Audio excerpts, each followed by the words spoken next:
2017 నుంచి 2024 వరకు 7 సంవత్సరాలు ఈ సుప్రీంకోర్టులో ఈ కేసుకు సంబంధించి వాయిదాలు నడుస్తూ ఉంది. ఇది చంద్రబాబు నాయుడు వ్యవస్థలను మేనేజ్ చేయబట్టే ఇది జరిగింది అనేది నేను ప్రజలను గమనించమని చెప్పి కోరుకుంటూ, దానికి తోడు మళ్ళా ఇవాళ కొత్తగా చంద్రబాబు నాయుడు బాటలో నడిచేటటువంటి రేవంత్ రెడ్డి తయారయ్యాడు కాబట్టే ఇవాళ రేవంత్ రెడ్డి తెలంగాణ స్టేట్ తరఫున వచ్చినటువంటి న్యాయవాదులు కూడా మాకు టైం కావాలండి, మేము ఈ కేసుని గురించి ఇంకా స్టడీ చేసి మేము ఆర్గ్యుమెంట్లు చేస్తాము అని చెప్పి ఇవాళ వాళ్ళ వాదనలు వినిపించారు అని అంటేనే, ఏమండి రేవంత్ రెడ్డి అన్న వ్యక్తి చంద్రబాబు నాయుడు కనపడలేదు కానీ లోకానికి ఒక ఓటుని 5 కోట్లకు కొంటూ బేరం కుదుర్చుకొని 50 లక్షలు అడ్వాన్స్ ఇస్తూ, కానీ చంద్రబాబు నాయుడు ఆదేశాల మేరకు ఒక ఓటుని 5 కోట్లకి బేరం కుదుర్చుకొని 50 లక్షలు అడ్వాన్స్ ఇస్తూ ఆడియో వీడియో టేపుల్లో అడ్డంగా దొరికినటువంటి రేవంత్ రెడ్డి గురించి ఇవాళ ఆయన తెలంగాణ రాష్ట్రానికి ముఖ్యమంత్రి అయ్యేసరికి ఆయన న్యాయవాదులు ప్రభుత్వం తరపున వాదిస్తూ మేము ఇప్పుడు ఈ కేసుని స్టడీ చేస్తాము అని అంటే ఎంత హాస్యాస్పదము.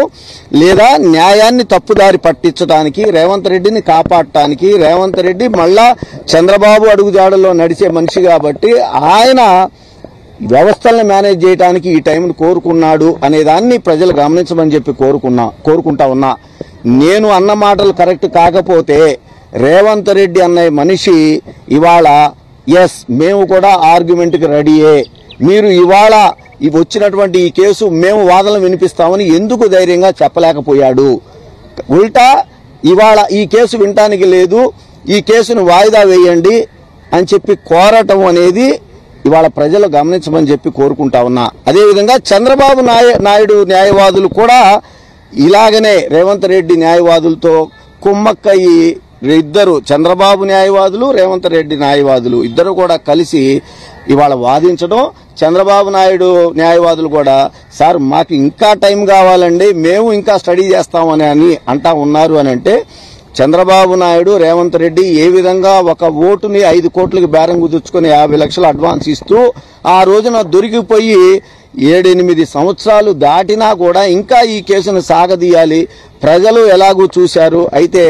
ఆ సాక్ష్యాధారాలతో మేమిద్దరం దొరికిపోయాం కాబట్టి వాటి నుంచి శిక్ష నుంచి తప్పించుకోవాలని చేసే ప్రయత్నాల్లో ఆ రోజున ఇద్దరు కలిశారు. తెర ముందు ఈ 7-8 సంవత్సరాల తెర వెనుక కలుస్తానే ఉన్నారు. ఇప్పుడు తెర ముందు మళ్ళా కలవటానికి ఏకమయ్యారు కాబట్టి ఇద్దరు తరపున న్యాయవాదుల్ని ఏకం చేసి ఇక్కడ ఆర్గ్యుమెంట్లు జరిపారనేది ప్రజల్ని తెలుసుకోమని చెప్పి నేను కోరుకుంటూ, కానీ గౌరవ న్యాయస్థానం మాత్రం చాలా మంచి తీర్పునిచ్చింది. ఇవాళ జూలై 24కి మేము దీన్ని వాయిదా వేస్తా ఉన్నాము, కానీ ఆ వాయిదా రోజున మాత్రం జూలై 24న మాత్రం మేము ఇక వాయిదా దీనికి ఇవ్వము,